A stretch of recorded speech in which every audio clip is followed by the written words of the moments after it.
E já de volta com o seu programa Vida e Saúde. Muito obrigado, é bom demais ter você conosco nessa super programação. Hoje, falando sobre doenças tropicais, recebendo uma das maiores autoridades desse país, o Dr. Rodrigo Angerami, médico infectologista, professor do Hospital das Clínicas da Unicamp e também do Departamento de Vigilância em Saúde de Campinas.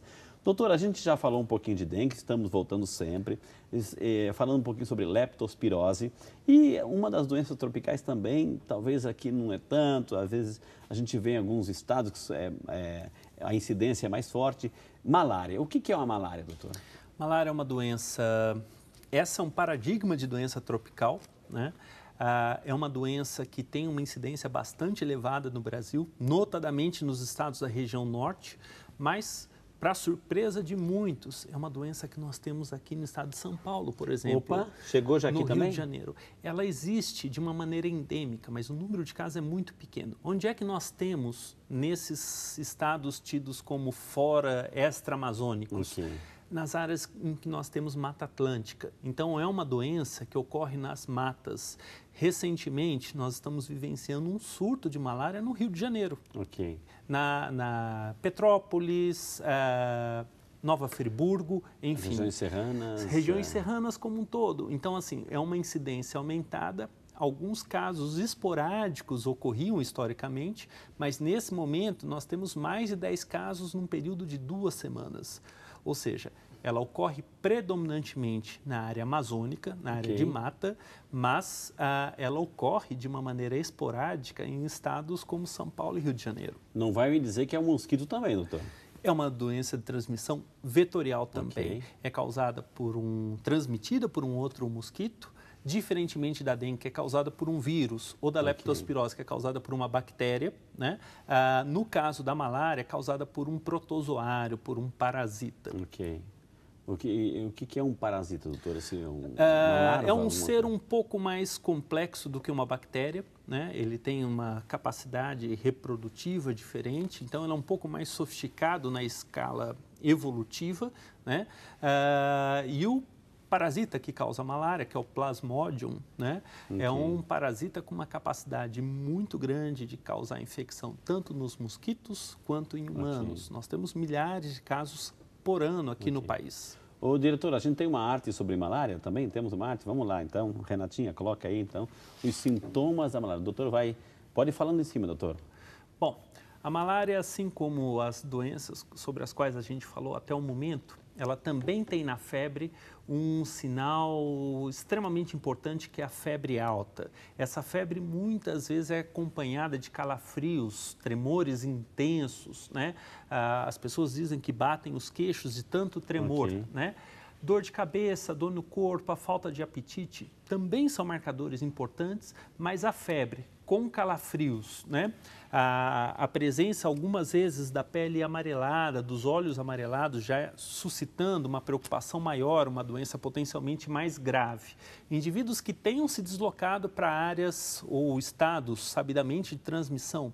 E aí, como nós estamos falando do mundo global, países ou estados em que a malária exista e que retornem com febre, calafrios e esses sintomas, é mandatório, imperativo procurar atendimento médico, referir os sintomas, mas também referir para onde foi, para onde se deslocaram, para que a suspeita de malária possa ser feita. Doutor, a gente viu na arte, muito bem feitinha aí, a pele amarelada. Isso também não pode ser confundido como uma hepatite ou a famosa ictirícia também? Isso. Que deixa... A pele amarelada, os olhos amarelados, né, do ponto de vista técnico, é chamada de icterícia. Não é uma exclusividade da malária, ela está presente na hepatite, ela pode estar presente na leptospirose e na malária, quando presente, ela é um marcador de gravidade.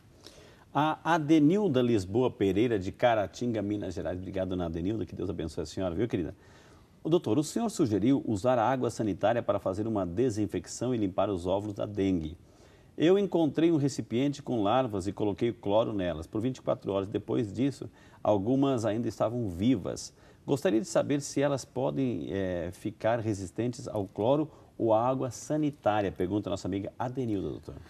Em tese, não. Em tese, elas são suscetíveis e não é uma resistência que elas possam vir a adquirir. O que eventualmente ocorre é que muitas vezes pode estar muito diluído. Então, necessariamente, colocar cloro não vai eliminar todas as larvas. O que você precisa ter é uma concentração apropriada. Doutor, aqui o e-mail chegando, vamos lá voltar ao tema da dengue. O mosquito da dengue tem um horário específico para picar ou é qualquer hora do dia? Sou Eliana, da cidade de Quatis, no estado do Rio de Janeiro. Obrigado, Eliana. Deus te abençoe. Fez a pergunta, vai ouvir a resposta, Eliana. Eliana, tem. Essa é uma característica do Aedes aegypti, do vetor da dengue. Ele, a sua fêmea é um mosquito de hábitos diurnos, então as picadas tendem a ocorrer no período diurno, diferentemente de outros mosquitos como o da malária, por exemplo, que tem um hábito predominantemente noturno. Ele começa a picar quando o sol se põe. O da malária. O da malária. E o da dengue tem um hábito diurno, quando o sol se nasce até o pôr do sol. Então a pessoa vai dormir picada, da malária e pode acordar com o da dengue. Isso, da dengue são hábitos diurnos, da malária, notadamente hábitos noturnos. Doutor, vamos assim às ruas mais uma vez. O povo está curioso sobre o tema de hoje. O povo tem voz, o povo tem vez, o povo pergunta.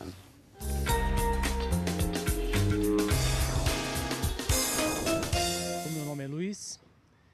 Eu gostaria de saber, doutor, qual é o procedimento que eu devo adotar caso eu venha a ter um contato com água de enxurrada de chuva devido ao atual momento de chuvas torrenciais. Aí, doutor, para recapitular, para quem está em casa, assim, tem lá chuva, enchente, etc. Vamos lá, reforçar os cuidados, doutor. Essa pergunta ela é uma pergunta essencial quando a gente fala de leptospirose. Nós temos dois momentos. Primeiro é tentar evitar o contato. Se o contato foi inevitável, ou seja, frente a essas inundações, é muito importante que se tenha em mente o seguinte: não há um tratamento preventivo, profilático. Nós não damos medicamento para tentar eliminar o risco de adoecer. O que nós temos que fazer é orientar aqueles indivíduos expostos a monitorarem o surgimento de sinais e sintomas num período de até 30 dias e frente à ocorrência de febre, dor de cabeça, dor no corpo, com o antecedente de ter tido contato com esse tipo de situação, procure atendimento médico e refira não apenas os sintomas, mas refira também que se expôs a esse tipo de situação. Doutor, no caso aqui, o e-mail que chegou, a pessoa tem as plaquetas baixas, enfim, ou seja, a imunidade está baixa. Olá, sou Lilian de Sorocaba. Obrigado, Lilian, que Deus te abençoe, viu, querida? Qual o tipo de dengue que mata? O que fazer para que as plaquetas aumentem? Meu esposo está com plaquetas baixas, então corre um maior risco? Pergunta a nossa amiga Lilian Aparecida Carvalho de Sorocaba, acompanhando o programa, doutor.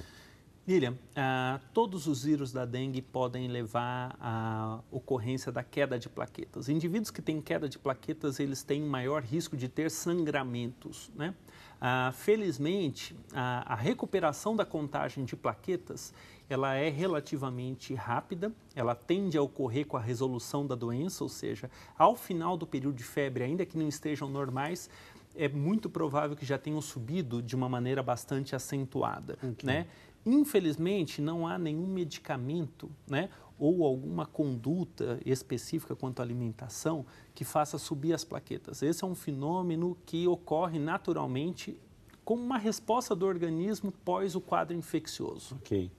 Doutora Sônia Maria Costa Lima, de São Paulo, capital, acompanhando o programa. Obrigado, dona Sônia. Gostaria de saber se o complexo B evita realmente que o mosquito pique. Ela já ouviu falar disso.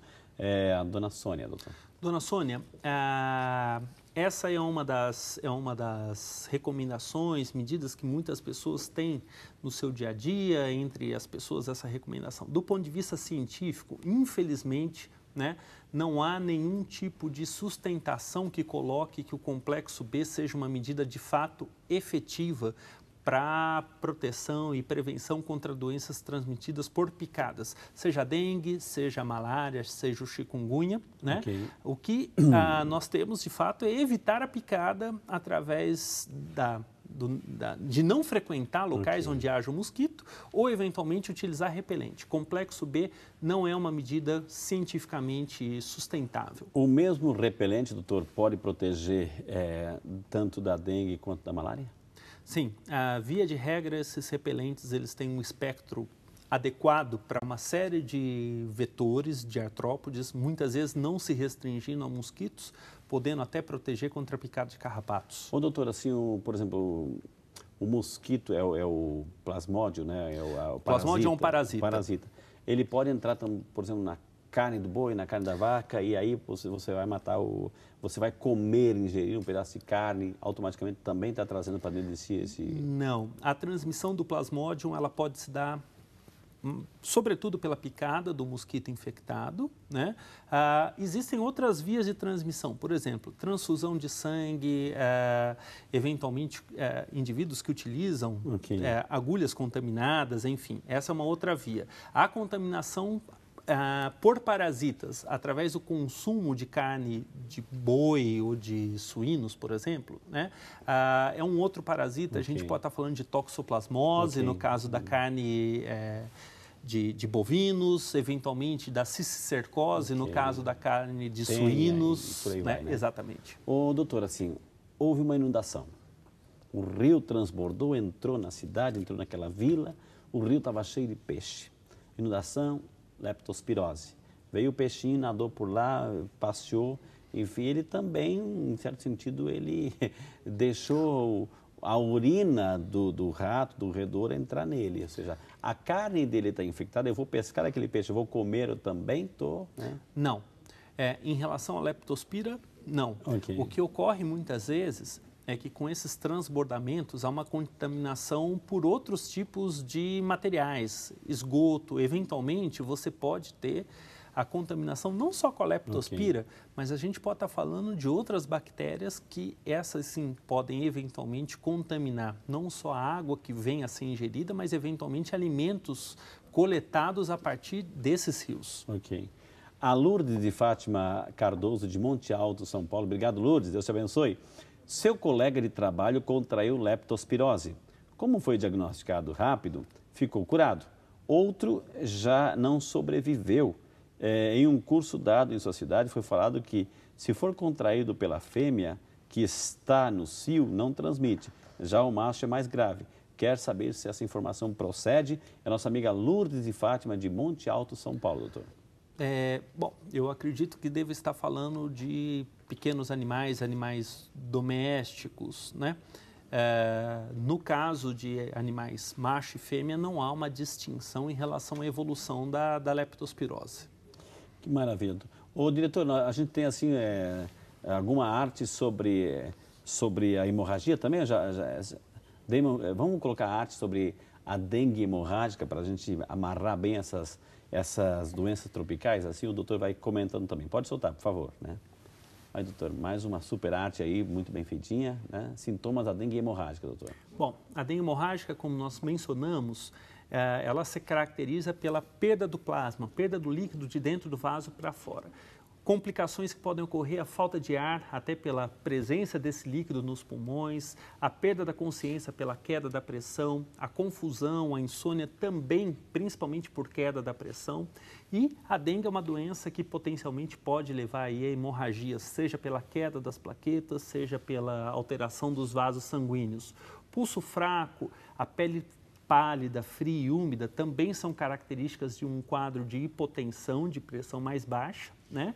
E quando a gente fala de sinais de alarme em dengue, vômitos e dor abdominal, é o que a gente chama de sinal de alerta. O que foi apresentado nessa arte é extremamente pedagógico e são sinais e sintomas que todos devem ter em mente. Frente à ocorrência de qualquer um deles, é imperativo procurar atendimento médico o quanto antes. Lembrando também que toda essa arte, né, o programa inteiro na íntegra, além de reprisar em outros horários da casa, a gente também disponibiliza no site, é isso, diretor? No site rs21.com.br, você vai lá, linkar no site, aí busca os programas, busca educativos, vida e saúde, clica que você tem uma série de outros programas, inclusive esse daqui vai entrar logo no site, no portal, aliás, e é para você mandar o link para as pessoas, interagir, aprender. E essas artes que a gente está colocando aí, também a gente vai disponibilizar aí no site para você ter, claro, pegar a arte, fotocopiar, colocar um quadro e colocar aí no seu ambiente de trabalho, enfim,